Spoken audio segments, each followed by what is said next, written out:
Сәлем балалар, бүгін 115-ші сабақты өтеміз. Сабағымыздың тақырыбы сын есім. Сын есімдерді ажыратамын, сурет бойынша мәтін құрастыруды үйренемін. 46-шы жаттығу мәтінді түсініп оқы.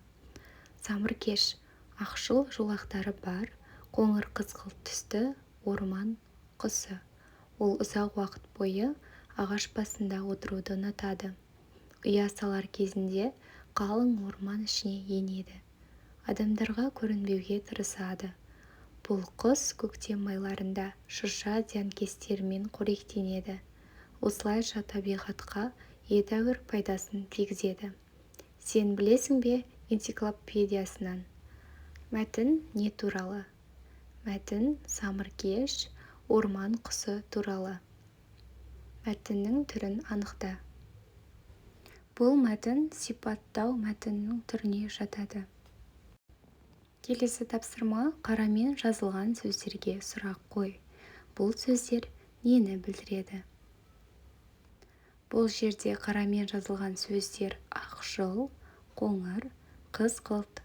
Бұл сөздерге біз қандай деген сұрақты қоямыз. Бұл сөздер заттың түсін білдіреді. Заттың түрін, түсін, сапасын білдіретін сөздерді сын есім деп атайды. Сын есімдерге қандай, қай деген сұрақтар қойылады. Мысалы, сұлу, жақсы, таза, қоңыр.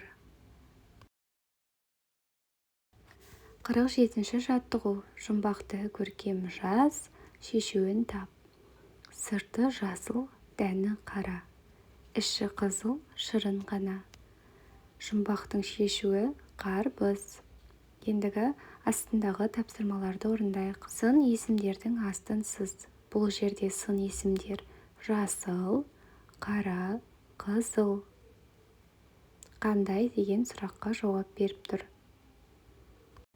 Келесі тапсырма: жұмбақтың шешуін табуға қай сөздер көмектесті? Өзің қорытынды жасап көр.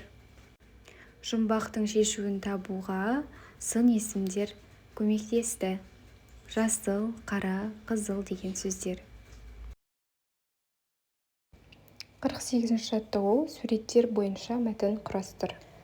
Мен мәтіннің тақырыбын қоңыр қонжық деп алдым. Қоңыр аю қонжығын алып, көлге шомылдыруға келді. Қонжық жағалауда отырған бақаны көріп тоқтап қалды. Бақа өз мекені ластанама деп, көлшігін қонжықтан қызғанып қонжыққа: суға түспе, суда мен сияқты бақалар көп. Олар сені көлдің түбіне тартып ап кетеді. Ол жерден шыға алмайсың деп қорқытады.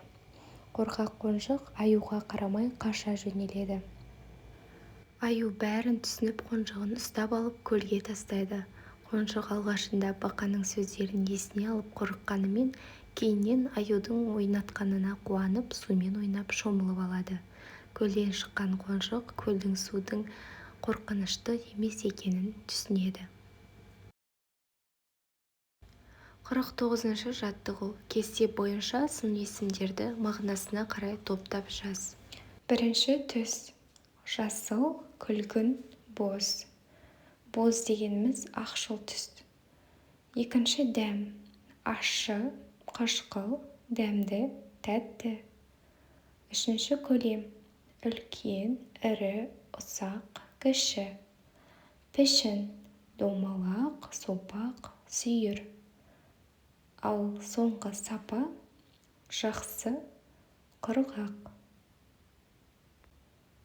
Міне сын есімдерді біз мағынасына қарай топтап жазып шықтық.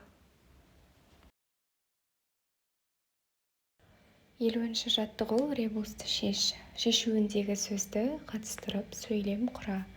Бізде бірінші суретте тауық. Тауық сөзінің 3 әріпін соңғы жағынан алып тастаймыз, сонда та сөзі қалады. Одан соң қаз, 2 әріпін алып тастаймыз. Үшінші суретте ай, и әрпін алып тастап а қалады, сонда таза сөзі шығады. Ребустың шешуі таза. Ал таза сөзіне сөйлем құрастыратын болсақ, біздің сынып таза тұрады. Мен киімдерімді таза киемін. Және де тағы да басқа өздерің сөйлем құрап жазсаңдар болады. Бүгінгі сабақ аяқталды.